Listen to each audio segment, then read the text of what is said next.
बसत नाहीये की महेश अण्णा आपल्यामध्ये नाही आहेत. पूर्ण सोलापूर शहर हे शोकाकुल झालंय.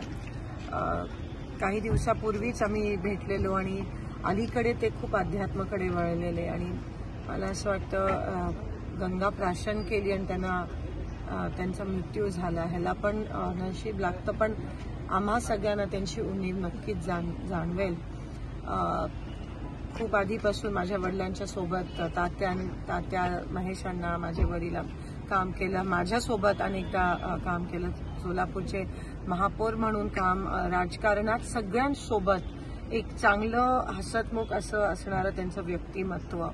कधी कोणाला अशी वैयक्तिक टीका केलेली मी अजूनपर्यंत महेश अण्णांना ऐकलं नाही. एवढे म्हणजे विरोधात पण, जेव्हा राजकारणासाठी पण प्रत्येक लग्नात, प्रत्येक काही चांगलं कार्य असेल आवर्जून आम्हाला सामील केलं. आम्हाला सगळ्यांना, म्हणजे माझ्या वडिलांसाठी मुलासारखंच होतं, कारण का तात्या एवढे जवळचे होते.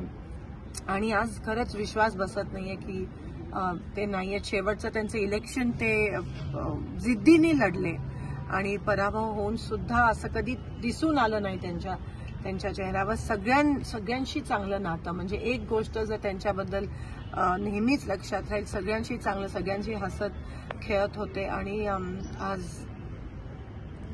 ते आपल्यात नाही आहेत, तर त्यांना श्रद्धांजली अर्पित करते.